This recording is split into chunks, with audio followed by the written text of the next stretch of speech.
Third-degree premeditated homicide is the most serious charge tried in our criminal courts. You've heard a long and complex case, gentlemen, and now it's your duty to sit down and try to separate the facts from the fancy.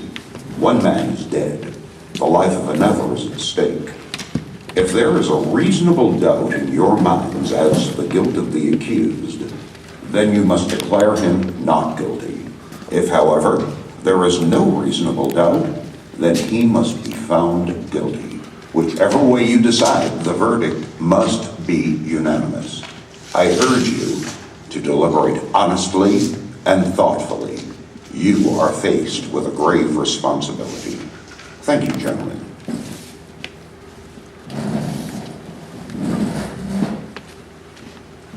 No trouble. It's hot. It's at least the air conditioning place, you know. It's dropped dead in court. All right, gentlemen, seem all set. If you need anything, I'll be right outside. Just knock. Sure they locked the door. What did you think? I don't know, it just never occurred to me.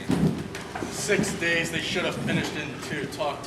You ever hear so much talk about nothing? Well, I suppose they are entitled. Yeah, everybody gets a fair trial. That's a system. Guess you can't say anything bad against it, huh? Hey, how's that the business with the knife? You hear a funnier story?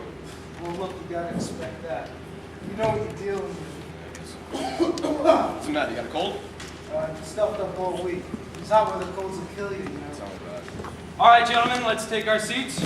Yeah, let's try to get this rolling fast, please. I got a couple tickets to the Yankee game tonight, you know. Box seats. Hopefully the weather holds up. Who knows? All right, Your Honor, start the show.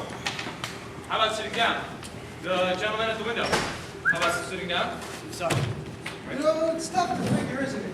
Kid just up and kills his father. Bang! Just like that. Well, you know, it's the element. They let the kids run wild. Maybe it's something. Is everybody here? The old man's the old man. Well, we'd like to get started. If somebody could please knock on the door. Thank you.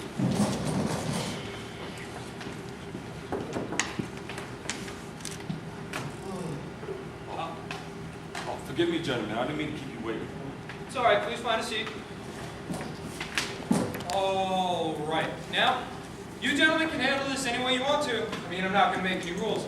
If we want to discuss it first and then vote, that's one way. Or we can vote right now and see where we stand. You know what? I say we just vote now. Maybe we can all go home early. Yeah, let's see who's where. All right, let's vote now. Yeah. All right. Anybody that doesn't want to vote? Let's go, come on. All those voting in favor of guilty, please raise your hand. 9, 10, 11. All right, that's 11 for guilty. Anyone voting for not guilty? Really? 1.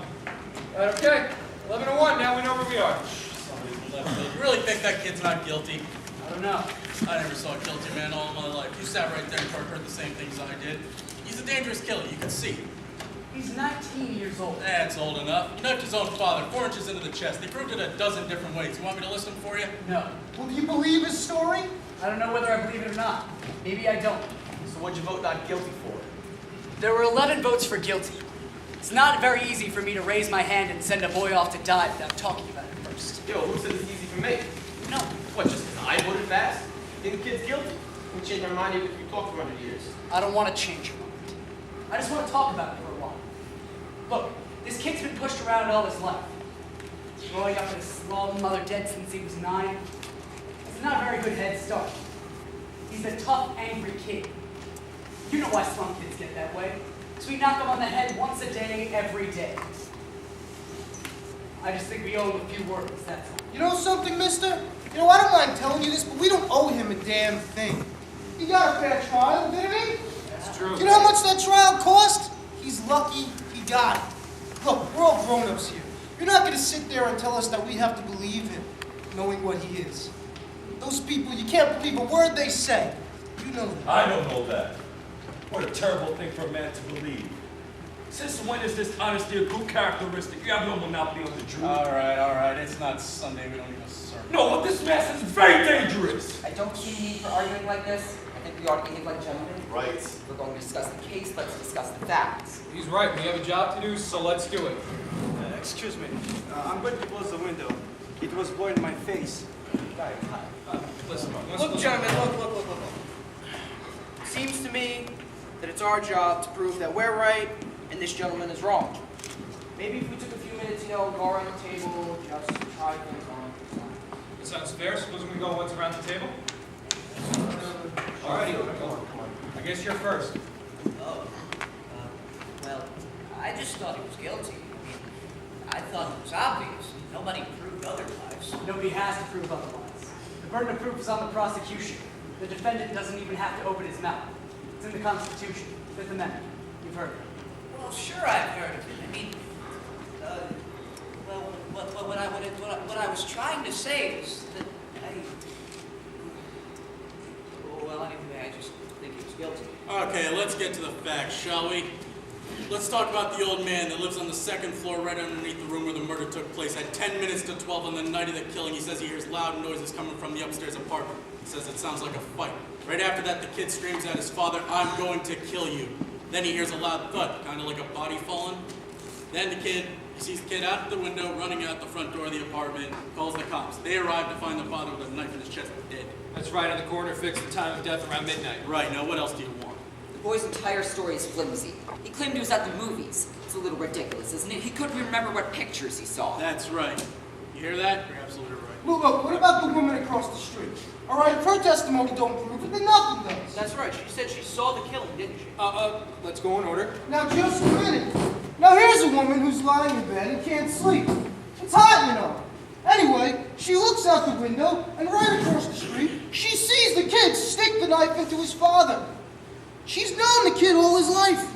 Her window was right opposite his across the yellow tracks, and she swore she saw him do it. Through the windows of the passing elevated train. Okay, and they proved in court that you can look through the windows of a passing L train at night and see what's happening on the other side. They proved it. Let me ask you something. How come you believe her? She's one of them, isn't she? You're a pretty smart fellow, aren't you? Whoa, no, take it easy, guys. Hey, come on, sit down. What are you letting them get you all upset for, huh? Relax. Yes, please, let's stop this bickering now. Number 5, it's your turn. I'll pass it. That's your right. How about you? Well, I don't know. I mean, I started to be convinced with that testimony from those people across the hall. Didn't they say they heard something like a fight around 7? Or, I mean, I can't be wrong. I think it was 8 o'clock, not 7. That's right. 8 o'clock. They said they heard the father hit the boy twice and then saw the boy run angrily out of the house. What does that prove? Well, I guess it doesn't prove anything. I mean, it's just part of the picture. I didn't say it proved anything. Anything else? No. All right, how about you? I don't know. I mean, most of what's already been said. Right? I think we're just wasting our time talking about this here. I mean, just look at the kid's track record, right? At 15, he was put in reform school. He stole a car. He got arrested for mugging. Picked up for knife fighting. Pretty sure they said he stabbed somebody in the arm. I mean, you know, he's a very fine young man. Ever since he was 9 years old, his father beat him up regularly. With his fist. Yeah, so would I. A kid like that. Yeah, you're right. It's the kids. What they do to you, you know? I got a kid. He was 8 years old. He ran away from a fight. I was never so ashamed in all my life. I grabbed him and I said, "I'm going to make a man out of you. I'm going to bust you up into pieces trying." And when he's 15, he decides to hit me in the face. And now he's big, you know? Loves him, rotten kid. I haven't seen him in 3 years. All right, get on. We're missing the point here. This boy, let's say, is a product of a filthy neighborhood and a broken home. We can't help that. We're not here to go into the reasons why slums are a breeding ground for criminals. They are. I know it, so do you.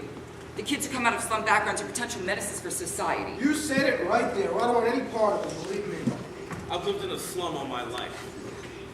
Now wait. No, I used to play in a backyard that was filled with garbage. Maybe it still smells on me. Oh, okay. There's nothing personal. There is something personal. All right, he didn't mean you, fella, huh? Relax. Let's not be so sensitive. I can understand the sensitivity. All right. Let's all be quiet. It's your turn.